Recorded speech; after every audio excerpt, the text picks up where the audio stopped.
Integratsiooni sihtasutus on lõimumispreemiaid andnud välja aastast 1999.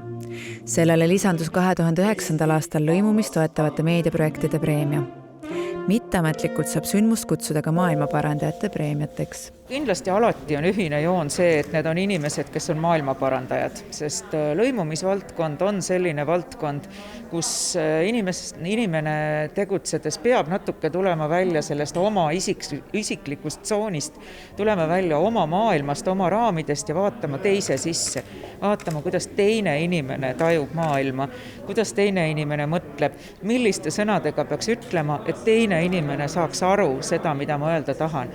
Preemiad antakse välja 4 kategoorias: aasta kultuuritutvustaja, aasta sillalooja, aasta sõnumikandja ja aasta sädeorganisatsioon. Siin ei ole täna see meeleolu tegelikult see, mis peaks olema, sest eelmisest aastast ma mäletan seda melu, kui on väga palju rahvusi üheskoos ja need kultuuriseltsid on tegelikult siit praegu puudu oma emotsiooniga ja oma rõõmsameelsusega. Et Eesti riigil on tähtis meeles pidada neid inimesi, kes armastavad ja austavad Eesti riiki. Tseremoonial tunnustati aasta kultuuritutvustaja preemiaga Eestimaa Rahvuste Ühendust.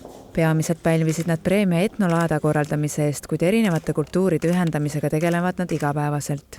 Palju kultuurilisus ja kõik need rahvused, kes elavad siin, see on Eestimaa rikkus. See on üks osa Eesti kultuurist, sest need inimesed, kes elavad ja esindavad Eestit, kellel on teised juured, kes on rahvuste vähemuse esindaja, nad on väga väärikad, kes saavad anda palju soojust, palju teadmisi ka teistele eestimaalastele. Aasta sõnumikandja auhinna võttis endale Arkadi Popov.